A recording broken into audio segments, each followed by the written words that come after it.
السلام عليكم ورحمة الله.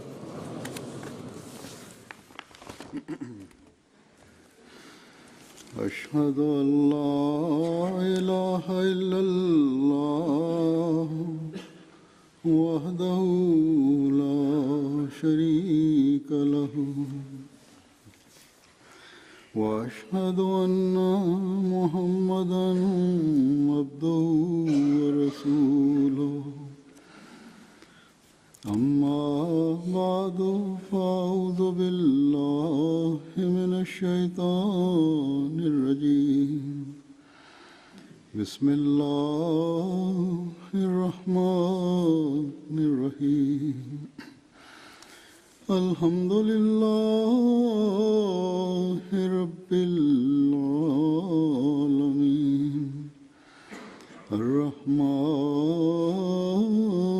الرحيم مالك يوم الدين إياك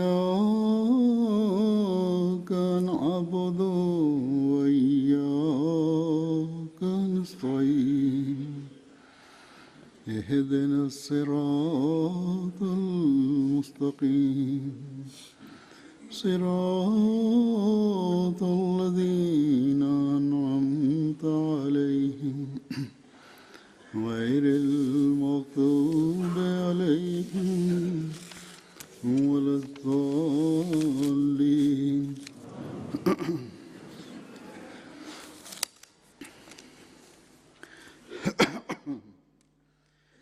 आज मैं हज़रत मसीह मौऊद अलैहिस्सलाम के एक ऐसे निशान का जिक्र करूँगा. Ich werde heute über ein Zeichen des verheißenen Messias al-Islam etwas sagen, welches an dem heutigen Tage, also am 11. April im Jahre 1900 erschien. Dieses Zeichen des verheißenen Messias al-Islam ist die Khutbah, die der verheißene Messias al-Islam als göttliche Offenbarung in arabischer Sprache hielt. Eine offenbarte Khutbah, deswegen wird sie auch Khutbah Ilhamiyya genannt, also die offenbarte Khutbah.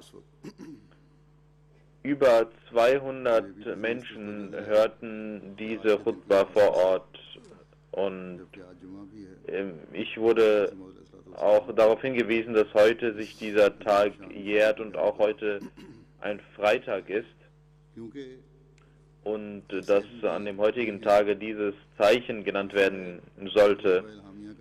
Denn es gibt viele Ahmadis, die vielleicht den Namen Khutbah Ilhamiyya kennen, welches auch veröffentlicht ist, aber über die Hintergründe und die Geschichte dieses Zeichens nicht Bescheid wissen. Und das hat mich auch verwundert, dass es auch solche Menschen gibt, die überhaupt nicht wissen, was Khutbah Ilhamiyya ist, was die offenbarte Khutbah ist. Jeder Ahmadi sollte wissen, dass dieses Zeichen, welches dem verheißenen Messias a.s. in seiner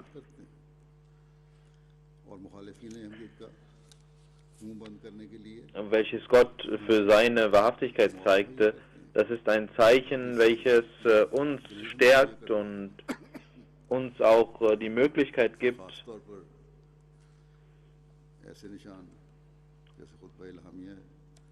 die Gegner stillzustellen und ihnen ein Zeichen zu zeigen, welches sie still machen kann.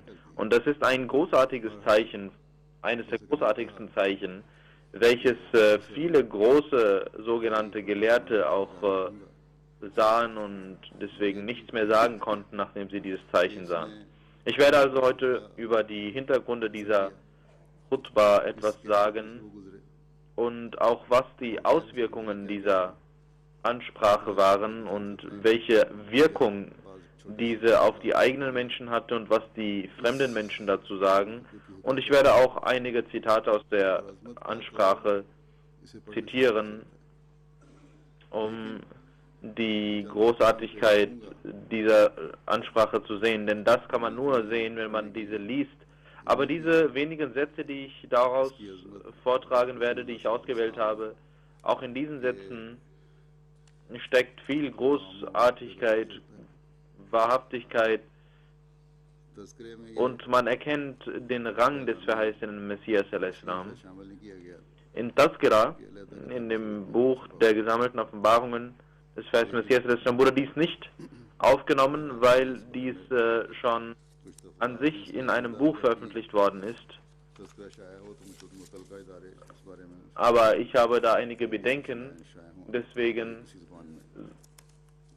sollte jeder, der das Tazkira veröffentlichen will, sollte dann sich an mich wenden, damit ich ihm Anweisungen gebe, wie das passieren soll. Der Hintergrund der Khutbah Ilhamia ist, welches in Al-Hakam steht,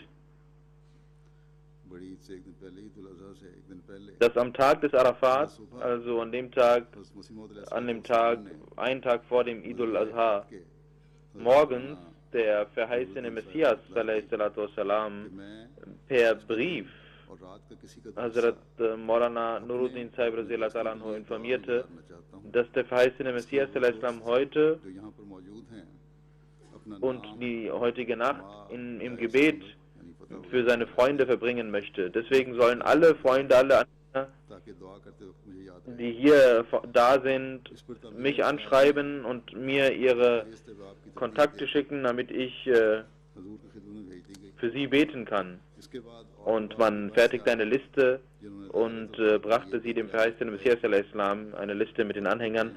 Danach kamen weitere Anhänger und weitere Personen, weitere Freunde und schickten ihre Briefe zum verheißenen Messias al-Islam, damit er für sie betete. Der verheißene Messias al-Islam ließ wieder verkünden, dass jetzt kein Brief mehr geschickt werden soll, weil er gestört wird. Zum Maghrib-Gebet erschien der verheißene Messias al-Islam und legte die Gebete zusammen und sagte, ich habe Allah versprochen, dass ich heute auch in der Nacht Gebete für euch verrichten werde, deswegen werde ich nun weggehen, damit ich nicht mein Versprechen breche. Und der verheißene Messias al-Islam ging und fing an zu beten.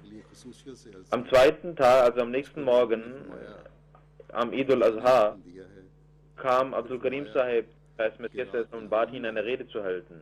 Der verheißene Messias sagte, Gott hat mir offenbart und ich habe nachts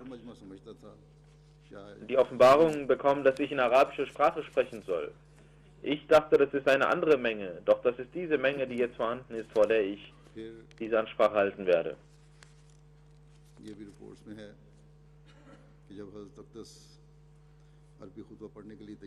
Es wird auch berichtet, dass als der verheißene Messias bereit war, die Ansprache zu halten, saß Maulvi Abdul Karim Sahib und Maulvi Nuruddin dort und der verheißene Messias befahl ihnen, kommt zu mir und schreibt diese Khutbah auf.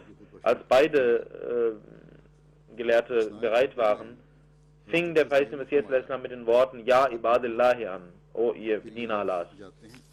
Während der Khutbah sagte Huzur, jetzt schreibt, denn diese Worte können sonst nicht gefangen werden. Und wenn ihr was nicht verstanden habt, dann sollt ihr sofort fragen. Als der verheißene Messias die Ansprache gehalten hatte, baten viele, dass Maulvi Abdul Karim Sahib die Übersetzung vortragen sollte. Bevor Maulana Sahib mit der Übersetzung begann, sagte der verheißene Messias al-Islam, morgen am Tage des Arafat und des Eid, in der Nacht,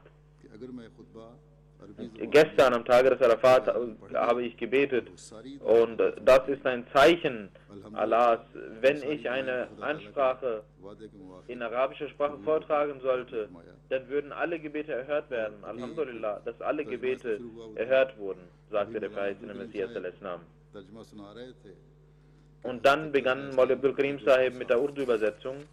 Er war dabei, die Urdu-Übersetzung vorzutragen, als der verheißene Messias al-Islam in Sajda lag und jeder begleitete ihn und machte Sajda, Niederwerfung. Und der verheißene Messias sagte nach der Sajda: Ich habe in roten Worten gesehen, Mubarak.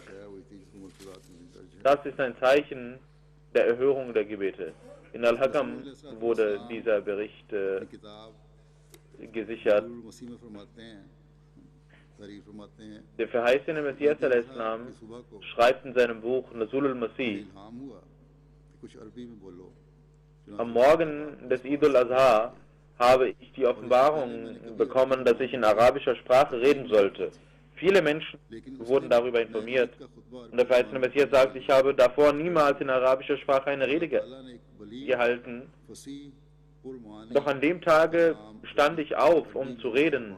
Und Allah gab mir eine offenkundige und eine tiefe arabische Sprache auf meine Zunge, welche als Khutbah Ilhamiyya offenbart worden ist und veröffentlicht worden ist. Das ist eine Rede, die ich ununterbrochen und spontan gehalten habe. Und Allah hat diese Rede als ein Zeichen bezeichnet, denn diese spontane Rede war aufgrund von göttlicher Vorhersehung bestimmt und niemand kann, kein arabischer Poet kann sogar eine solche Rede halten, denn das ist eine Rede, welche von mehr als 150 Leuten gehalten wurde. In Haqiqatul Wahi sagt der verheißene Messias dazu: Am 11. April im Jahre 1900, am Tage des Eid al-Adha, wurde morgens mir offenbart: Heute wirst du in arabischer Sprache eine Rede halten, denn dir wurde Kraft verliehen. Und mir wurde offenbart: Kalamun ufsihat min ladun Rabbin Karim. Nämlich, in deinen Worten, in deiner Sprache wurde von deinem Herrn Offenkundigkeit gelegt. Und mein Bruder Maulvi Abdul Karim Sahib und mein Bruder Maulvi Nuruddin Sahib und Sheikh Rahmatullah Sahib und Mufti Muhammad Sadiq Sahib und Maulvi Muhammad Ali Sahib M.A. und Master Abdurrahman Sahib und Master Sher Ali Sahib B.A. und Hafiz Abdul Ali Sahib und viele weitere Freunde wurden darüber informiert. Und ich stand auf nach dem Eid-Gebet und begann eine arabische Ansprache zu halten. Und Allah weiß, dass ich vom Ungesehenen aus eine Kraft bekam. Und diese Rede, diese Worte strömten mir von den Lippen und die waren in arabischer Sprache. Und sie war eine ganz große Rede und war von Offenkundigkeit geprägt und von solch großer Majestät. Ich hatte sie nirgendwo aufgeschrieben. Niemand auf der Welt kann ohne göttliche Offenbarung eine solche Rede halten. Diese arabische Rede, welche als Khutbah Ilhamiyya bezeichnet wird, wurde vor den Menschen gehalten und ungefähr 200 Menschen hörten dies zu. Subhanallah, das war eine Quelle des Ungesehenen, welche hervorsprudelte, und ich wusste nicht, ob ich es bin, der redete, oder ein Engel, der aus meiner Zunge redete, denn ich wusste, dass diese Worte nicht von mir kamen, sondern bereits vorgefertigte Worte sprangen aus meinem Munde heraus, und jeder Satz war ein Zeichen für mich. Alle Sätze sind veröffentlicht worden mit dem Namen Khutbah Ilhamiyya, und wer dieses Buch liest, der wird sehen, dass das nicht im Vermögen eines Menschen liegt, eine solche große Rede in arabischer Sprache spontan zu halten. Das ist ein Zeichen des Wissens, welches Allah gezeigt hat, und niemand kann ein solches Zeichen vortragen. Und diese Herausforderung gilt auch heute noch. In Tariq Ahmadiyyat sind auch viele weitere Hintergründe zu der Khutbah Ilhamiyya erwähnt worden. Das war ein großartiges Zeichen Allahs, ein Wissenszeichen. Deswegen hat der verheißene Messias unter seinen Dienern auch gesagt, dass diese Ansprache auswendig gelernt werden sollte. Sufirullah Muhammad Sahib, also das Mir Muhammad Ismail Sahib, Mufti Muhammad Sadiq Sahib und Maulvi Muhammad Ali Sahib und auch weitere Gefährten lernten diese Freitagsansprache auswendig, und die letzten beiden Personen lasen sogar unter der Anwesenheit des Verheißten Messias diese Freitagsansprache nach dem Maghrib-Gebet vor. Maulvi Abdul Karim Sahib, welcher ein sehr großer Poet war, liebte diese Freitagsansprache so sehr, dass er sie stets vortrug und in Trance geriet, als er diese vortrug. Maulvi Sahib war ein großer Wissenschaftler und liebte die Khutbah al-Hamiyya und geriet in Trance, und das ist eine natürliche Sache, die von Gott kam, und das ist ein Zeichen. Und ein weiteres Zeichen ist, dass auch die Kinder, die diese Freitagsansprache hörten, große Wirkung in diesen Kindern hervorgebracht wurde. Hazrat Khalifatul Masih Sani sagt, der Tag, an dem diese Rede gehalten wurde, ging noch nicht vorbei, als kleine Kinder, die 12 Jahre oder weniger waren, die Sätze dieser Ansprache rezitierten in den Straßen von Qadian, und das war ein großartiges Zeichen. Diese Freitagsansprache wurde im August 1901 veröffentlicht, und Huzur übersetzte diese Ansprache selbst ins Urdu und ins Persische und setzte auch selbst mit seiner eigenen Hand die Vokale, und diese ist in dem Buch veröffentlicht worden, und einige weitere Schriften sind diesem Buch noch hinzugefügt worden. Das heißt Messias Islam, und das wurde als Khutbah al-Hamiyya bezeichnet. Der erste Teil ist also die Khutbah al-Hamiyya und der zweite Teil sind einige Schriften des heißt Messias Islam.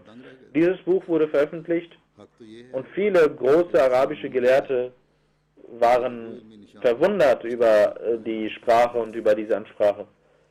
Das ist ein Wissenszeichen des Messias, des heiligen Propheten sallallahu alaihi wasallam, welches seinesgleichen sucht nach dem heiligen Koran. 2 Träume des verheißten Messias sallallahu alaihi wasallam habe ich gefunden in Tazkira. Am 19. April 1900 hat Abdullah Sunori Sahib geträumt. Er sagt, Munshi Ghulam Sahib ist hierher gekommen, und er sagt, im Traum sah ich habe eine Ansprache gehört. Was ist denn mit dieser Ansprache? Und er sagte, diese Ansprache hat große Wirkung entfacht.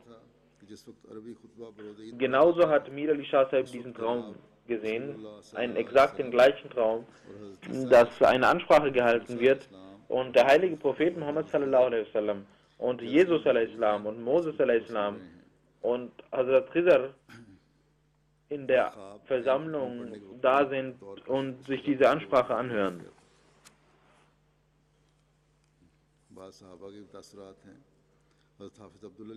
Er sah diesen Traum exakt zu dem Zeitpunkt, an dem der verheißene Messias diese Ansprache hielt. Hafiz Ahmed Ali Sahib sagt, während der Khutbah al-Hamiyya saß ich dort, und die Stimme des verheißenen Messias hatte sich geändert.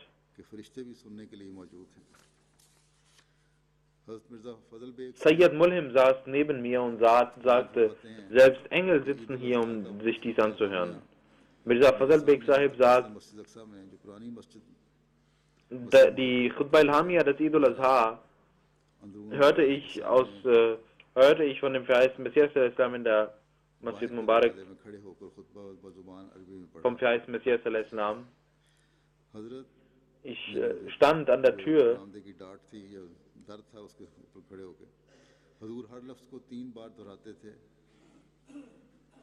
Der verheißte Messias stand an der Tür und rezitierte 3-mal die Worte, und Haji Khalifatul Masih al-Awwal und Maulvi Abdul Karim Sahib schrieben diese Khutbah auf und fragten den verheißten Messias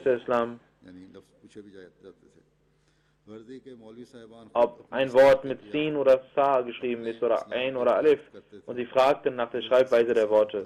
Die Maulvi Sahiban fragten den verheißten Messias und der verheißene Messias korrigierte sie, und am Ende sagte der verheißene Messias zu Maulvi Abdul Karim Sahib, sie sollen die Urdu-Übersetzung vortragen, und Maulvi Abdul Karim Sahib las die Urdu-Übersetzung vor, und der verheißene Messias ging in Niederwerfung.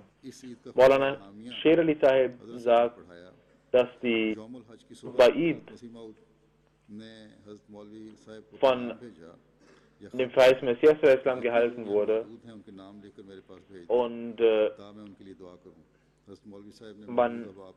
Und er schrieb an Maulvi Nuruddin Sahib, er soll ihm, dem verheißenen Messias alle Namen der Menschen geben, die hier versammelt sind, damit er für sie betet. Und Talim al-Islam, damals die Talim al-Islam Schule wurde dafür genutzt. Und man erstellte eine Liste und gab sie dem verheißenen Messias. Der verheißene Messias schloss die Türen, damit er beten konnte. Einige Menschen schickten ihre Briefe durch die geschlossene Tür. Doch der verheißene Messias kam am nächsten Tag und sagte, ich habe nachts geträumt, dass du einige Worte in arabischer Sprache halten sollst. Deswegen sollen Maulvi Abdul Karim Sahib und Maulvi Nuruddin Sahib beide mit Papier und Stift kommen und Feder kommen, damit sie das niederschreiben. Maulvi Abdul Karim Sahib leitete das Gebet und der verheißene Messias hielt die Rede in Urdu. Danach begann er, die arabische Ansprache zu halten. Seine Augen waren geschlossen und erst begann er mit lauter Stimme, dann wurde er leiser, dann wieder laut und dann wieder leise. Und die Maulvi Sahiban schrieben dies. Und einer hörte ein Wort nicht und der verheißene Messias wiederholte dies und sagte, wenn ihr etwas nicht hört, dann sollt ihr mich fragen, damit es nicht in Vergessenheit gerät. Und der verheißene Messias ließ diese niederschreiben und veröffentlichen und übersetzte selbst mit die Khutbah in Urdu und Persisch und sagte auch, dass die Leute dies auswendig lernen sollten, so wie sie den Heiligen Koran lernen. Mufti Muhammad Sadiq Sahib und Maulvi Muhammad Ali Sahib lernten dies und trugen dies auch dem verheißenen Messias in der Mubarak Moschee vor. Und der Sahabi sagt, mein Bruder fragte Maulvi Sahib darüber und Maulvi Sahib sagte, wir wissen, dass das nicht im Ermessen des verheißenen Messias lag, sondern das war das Wort Gottes, nicht die Worte des verheißenen Messias. Mir Nuruddin Sahib sagt, die Khutbah Ilhamia des verheißenen Messias, als er diese hielt, danach, als er rausging, sagte der verheißene Messias, als ich einen Satz sagte, wusste ich nicht, was der nächste Satz sein würde. Ich sah diesen Satz vor meinen Augen niedergeschrieben und las diesen vor, langsam und laut und deutlich. Maulvi Abdullah Sahib Batalvi schreibt,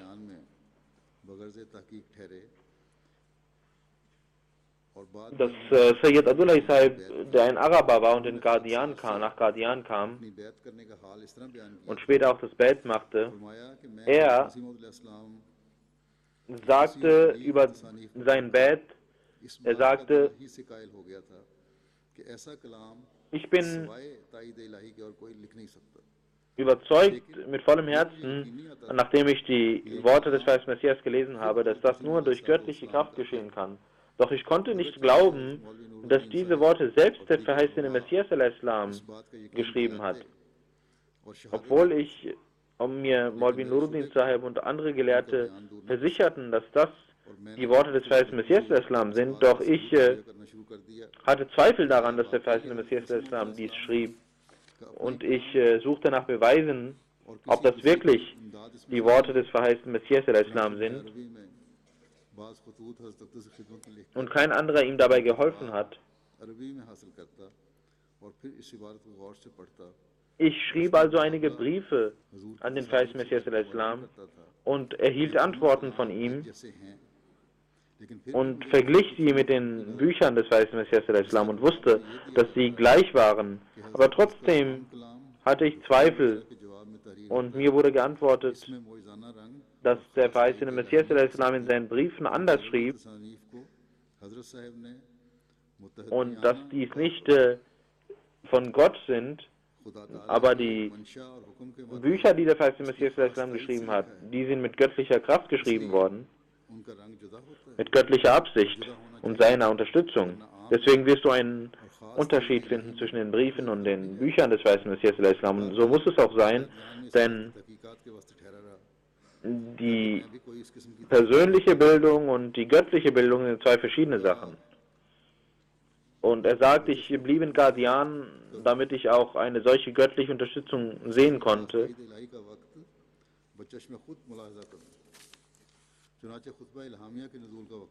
Damit ich eine solche Zeit auch selbst erleben konnte, wo Allah den Messias al-Islam unterstützte. Ich erlebte also die Khutbah al-Hamia und mit meinen eigenen Augen sah ich dieses Zeichen der Khutbah al-Hamia und hörte dies mit meinen eigenen Ohren, dass ohne externe Hilfe dieser Mensch wie ein offenkundiges Zeichen eine solche offenkundige und schöne und majestätische Rede hielt, und ich machte das Bad voller Überzeugung nach dieser Khutbah. Haji Abdul Karim Saib Fauji ging nach Ägypten, das ist ungefähr im Jahre 1940, und sein Freund Ali Hassan Sahib wurde zum Ahmadi, und die beiden machten Tabligh und luden die Ägypter zum Islam, zur Ahmadiyyat ein, und sie gingen zu einem Menschen, der überzeugt war, aber nicht bereit war, den verheißten Messias al-Islam als Gesandten Gottes, als Ummati Nabi anzuerkennen, als Gesandten in der Gefolgschaft anzuerkennen. Diesem Menschen gab man die Khutbah al-Hamia und ging nicht zu ihm einige Tage lang. Einige Tage später lud er Haji Sahib zum Essen ein und sagte, sie sollen mein Bett akzeptieren und einen Brief schreiben. Haji Sahib fragte ihn, bist du denn jetzt überzeugt, was Khatm an-Nubuwwat angeht?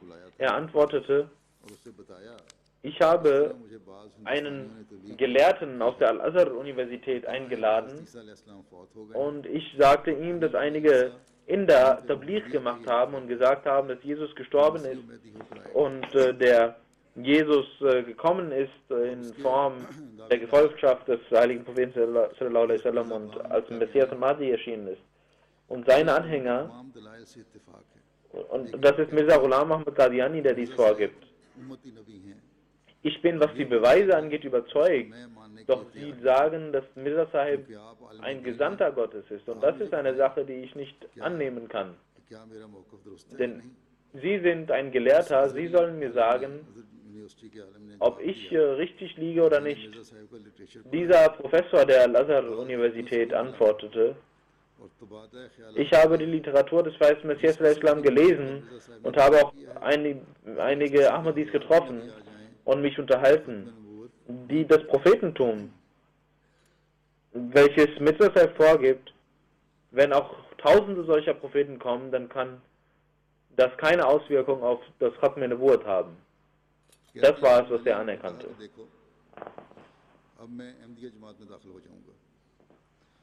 Ich sagte ihm, schau, ich werde nun in die Jamaat Ahmadiyya eintreten und am Tage des jüngsten Gerichts wirst du dafür verantwortlich sein. Der Professor der Al-Azhar-Universität sagte, das ist nur eine persönliche Antwort, aber wenn du mich unter anderen Menschen fragen willst, dann werde ich sagen, nein, dass auch ein solcher Prophet nicht kommen kann. Aber das ist nur eine persönliche Antwort, die ich dir unter 4 Augen geben kann. Das war die Antwort von ihm. Er sagte, wenn du der Jamaat Ahmadiyya beitreten willst, dann kannst du das gerne tun.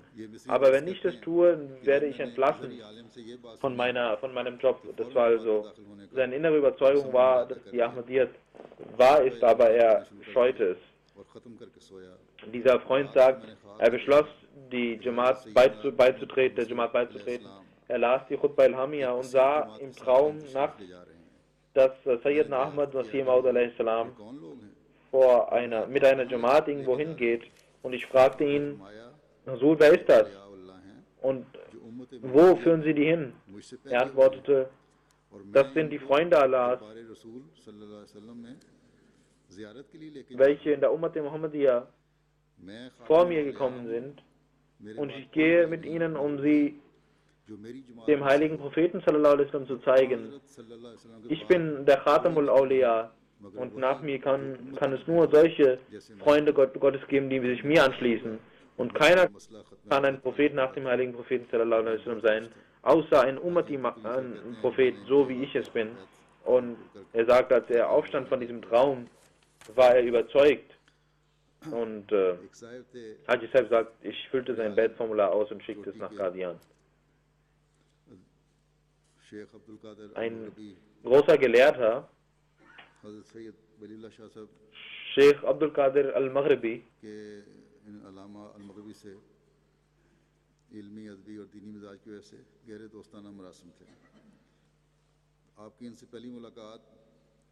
und war ein Freund von Sayyid Waliullah Shah Sahib und traf ihn im Jahre 1916.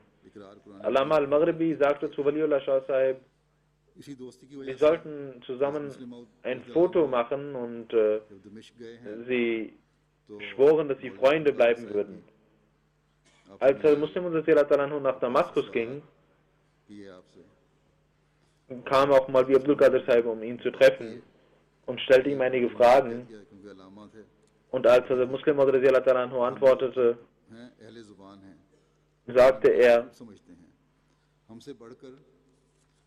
wir sind Araber und kennen den Heiligen Koran. Gibt es denn Menschen, die auch mehr den Heiligen Koran verstehen als wir? Daraufhin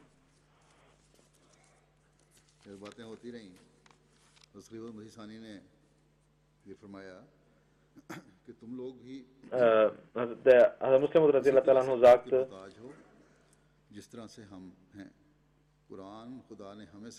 ihr seid genauso von Wörterbüchern abhängig wie wir.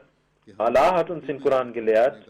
Unsere Sprache, obwohl sie anders ist, obwohl wir in Urdu reden und nicht in arabischer Sprache reden, ist unser Arabisch besser als euer.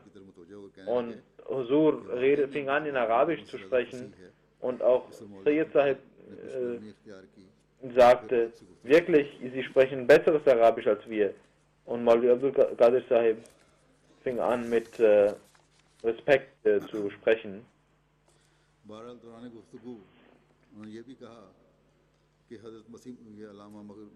Während des Gesprächs sagte er auch, der Allama Maghribi, dass der verheißene Messias al-Islam einige Fehler gemacht hat in seiner Sprache. Also Muslim antwortete, wenn du die Kraft hast, dann kannst du diese Fehler bekannt geben oder eine Antwort darauf schreiben. Und du sollst wissen, dass du das niemals tun kannst. Denn wenn du dies versuchst, wird deine Kraft des Schreibens von dir genommen werden. Du kannst es gerne versuchen. Und er wich aus und sagte, nein, sie sollen nicht ihre Lehre in Ägypten oder in arabischen Ländern verbreiten, denn das führt zu Unfrieden. Und die Wahhabis sind sehr unfriedenstiftend. Sie sollen nur in Europa und in anderen christlichen Ländern ihre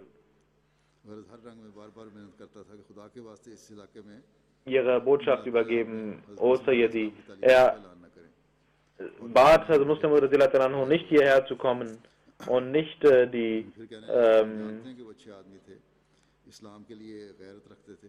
und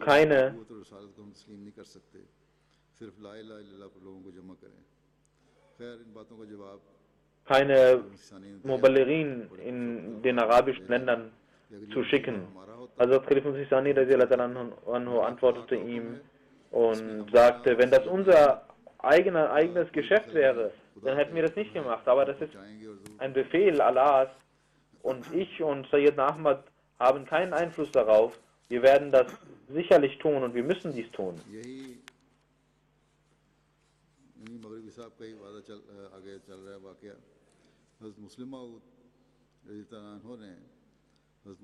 Dieser Maghribi Sahib, über ihn geht es auch weiter, und Muslim sagte zu Jalaluddin Shams Sahib, damals als Jalaluddin Shams Sahib nach Syrien geschickt wurde, Sayyid Waliullah Shah Sahib sagt, einmal gingen ich und Maulana Shams Sahib und sprachen über die Ahmadiyyat, als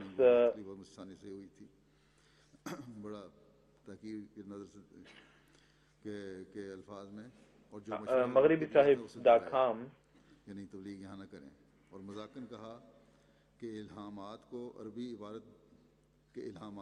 und sagte, dass sie hier nicht Tabligh machen sollten. Und er sagte wieder, dass die arabischen Offenbarungen des verheißten Messias al-Islam falsch geschrieben sein würden. Er sagte, ich gab ihm die Khutbah Ilhamiyya und sagte, er soll dies lesen und mir sagen, wo ist ein arabischer Fehler. Er fing an zu lesen und sagte über ein, zwei Wörter, dass das keine arabischen Wörter wären. Maulana Shams Sahib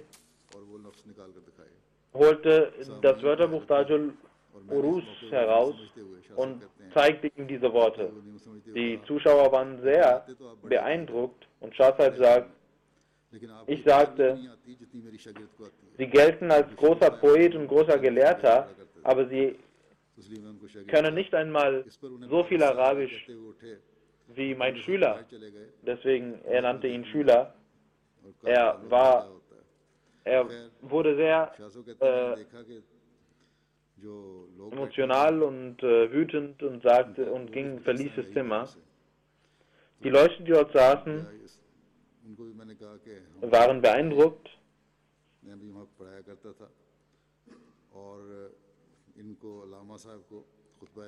und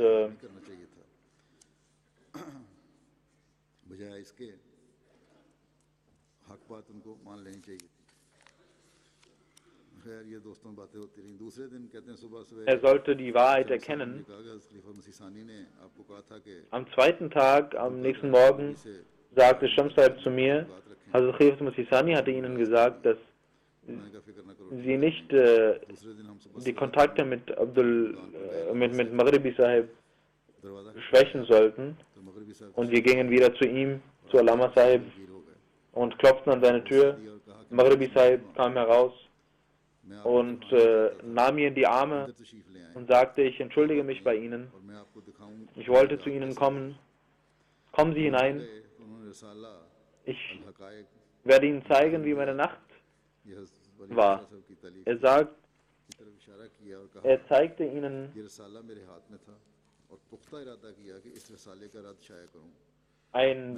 eine Broschüre und sagte, ich wollte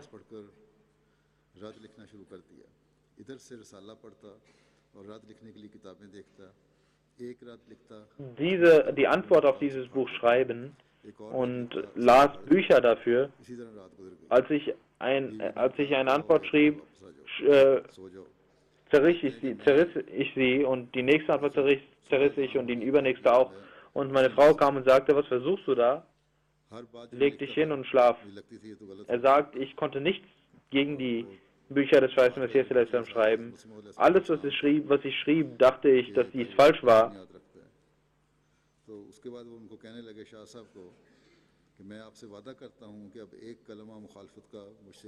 Und er sagte zu Shah Sahib, ich verspreche Ihnen, dass ich niemals ein Wort der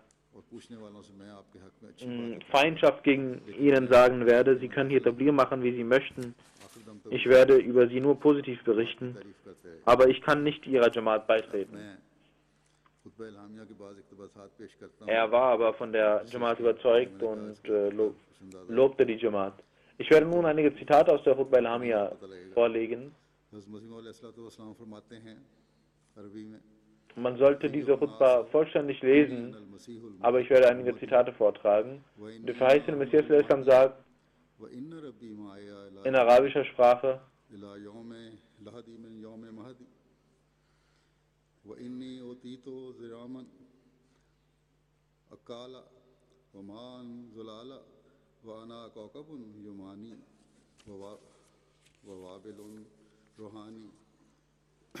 إذاعي سنان مزرب ودعائي دواء مجرب أري قوما جلالا وقوما آخرين جمالا وبيدي حربة أبيد بها عادات الظلم والذنوب وفي الأخرى شربة أعيد بها حياة القلوب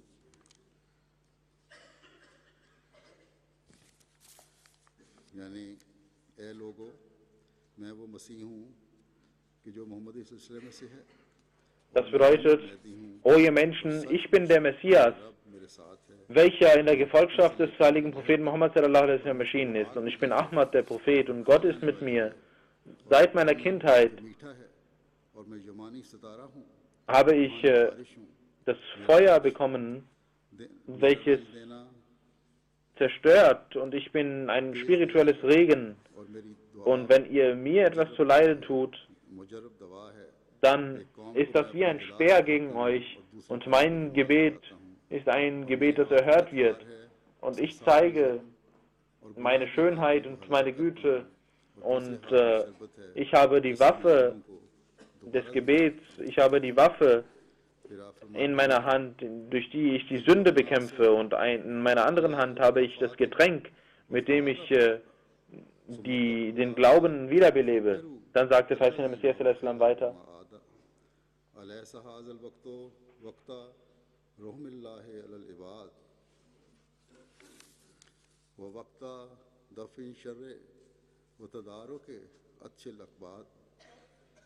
अलैसा सैल शर्रे कद बलगा इंतहा वज़ैरुल जहले तवला जा व फसदल मुल्को कुल्लो व शकरा इब्लीसो जहला फशकुरुल्लाह अल्लज़ी तज़क्करकुम व तज़क्कर दीनकुम व मा अज़ा व असमा हरसकुम व ज़रकुम व लुआ व अंज़ल मतरा वकमला अब्ज़ा वबास मसीहहु लिदफ़िन ज़ैर व महदियहु लिफ़ाज़ातिल खैर व अदख़लकुम फ़ी ज़मान इमामिकुम बाद ज़मानिल गैर। ऐ लोगो, खुदा के लिए तुम सब के सब या अकेले अकेले खुदा का खौफ करके इस आदमी की तरह सोचो जो न बुखल करता है न दुश्मनी। क्या ये वो ज़माना नहीं कि खुदा बंदों पर रहम करे, और क्या ये वो ज़माना नहीं कि बदी को दफ़ा किया जाए और जिगरों की प्यास कमी बरसाने से इंतज़ार किया जाए। क्या बदी का सैलाब अपनी इंतहा को नहीं पहुंचा और जहालत के das Wasser schicken soll, welches den Durst löscht? Ist denn die Unwissenheit nicht zu ihrem Höhepunkt angelangt? Und Satan ist aktiv, und ihr sollt Gott danken, der an euch gedacht hat und euren Glauben gerettet hat und euren Land und euren Boden gerettet hat und seinen Messias geschickt hat und seinen Mahdi geschickt hat, damit die Menschen Nutzen ziehen, und euch einen Imam gegeben hat nach dem Zustand des Räbs. Dann sagte der Messias weiter: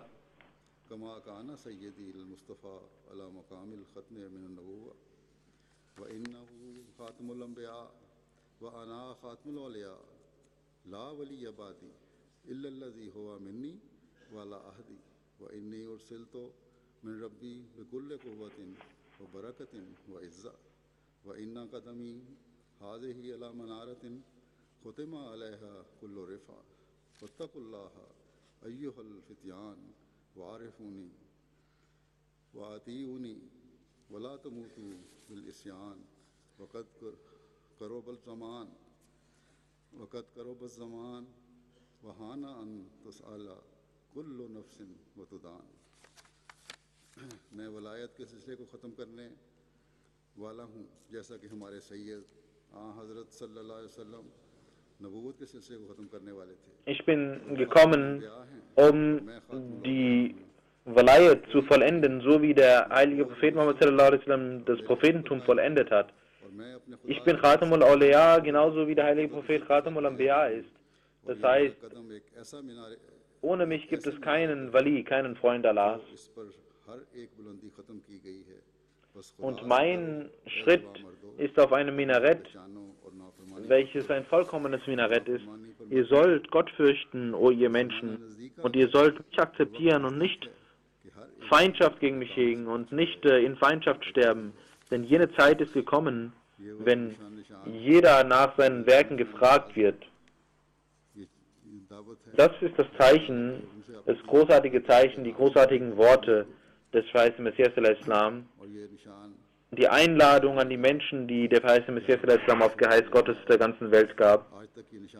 Diese Zeichen sind, wie ich gesagt habe, dieses Zeichen wurde am 11. April wo erschien es, und heute noch sehen wir diesen Glanz. Jeder großartige Gelehrte der Sprache, der arabischen Sprache, egal ob er in arabischen Ländern lebt oder wo auch immer, kann nicht gegen dieses Zeichen etwas sagen, denn das ist das Wort Gottes, welches der Zunge des verheißenen Messias al-Islam entsprang. Möge Allah den Muslimen, vor allem den Arabern, die Kraft geben und die Weitsicht geben, die Botschaft des verheißenen Messias al-Islam zu akzeptieren und die Ummat der Muslima zu einer einzigen Umma zu machen, und möge die Gefolgschaft des heiligen Propheten sallallahu alaihi wasallam sich dem verheißenen Messias al-Islam anschließen, und möge Allah auch uns die Kraft geben, unseren Verantwortungen gerecht zu werden. Ich werde nach der Freitagsansprache 2 Janaza-Gebete verrichten. Das erste ist von Hanifa Bibi Sahiba, Frau von Bashir Ahmed Sahib, Bhatti, von Thodu Chak Zila Shikhupura, welche am 3. April 2014 im Alter von 84 Jahren gestorben ist. Inna lillahi wa inna ilaihi rajiun. Sie hatte im Jahr 1953 nach einem Traum ein Bett gemacht, in der Sallallahu Arab war, sah sie also Muslim und sagte, dass Huzur es war, der zu ihr im Traum gekommen ist und sie deswegen das Bett gemacht hat. Sie war die einzige Ahmadin ihrer Familie. Betete, war eine Frau, die immer das Tahajjud betete. Eine sehr fromme Frau, die eine aufrichtige Bindung zur Jamaat hatte und die Amtsinhaber und alle sehr respektierte. Sie hat einen Mann und 2 Töchter und 5 Söhne hinterlassen. Afzal Bhatti Sahib ist ein Sohn von ihr. Er ist Muballigh in Tansania und dient dort der Jamaat als Muballigh und konnte auch nicht am Janaza-Gebet seiner Mutter teilnehmen. Möge Allah ihre Ränge erhöhen und auch ihrem Sohn Geduld geben, der dort der Jamaat dient. Das zweite Janaza ist von Sayyid Mahmud Ahmad Shah Sahib von Karachi, der im Alter von 76 Jahren im März 2014 gestorben ist. Inna lillahi wa inna ilaihi rajiun, am Herzinfarkt. Er war zu Hause und als seine Frau sah, lag er auf dem Jai Namaz. Beim Gebet ist er verstorben, und als die Ärzte kamen, sagten sie, dass er bereits gestorben war. Er war der Sohn eines Sahabi und auch ein Verwandter des Onkels von Hazrat Khalifah Masih Rabi Rahmatullah, war ein sehr aufrichtiger Mensch, diente der Jamaat, war ein frommer Mensch, der auf das Waqf Ardi machte, der viel betete und immer auf die Jalsa Salana wartete und mit Eifer auf die Jalsa wartete, um den Kalifen der Zeit zu sehen. Er war auch Sekretär Wasaya in Karachi in seiner Halka. Er war Musi.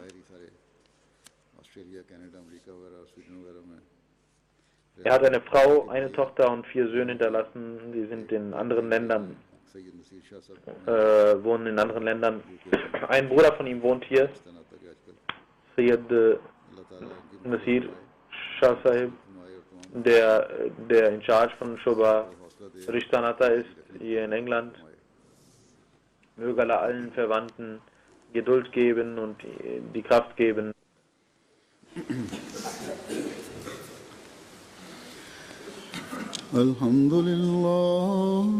الحمد لله نحمده ونستعينه ونستغفره ونؤمن به ونتوكل عليه ونعوذ بالله من شرور أنفسنا ومن سيئات أعمالنا من يهده الله فلا مضل له ومن يضلله فلا هادي له ونشهد أن لا إله إلا الله ونشهد أن محمدا عبده ورسوله عباد الله رحمكم الله إن الله يأمر بالعدل والإحسان وإيتاء ذي القربى وينهى عن الفحشاء والمنكر والبغي يعظكم لعلكم تذكرون اذكروا الله يذكركم وادعوه يستجب لكم ولذكر الله أكبر.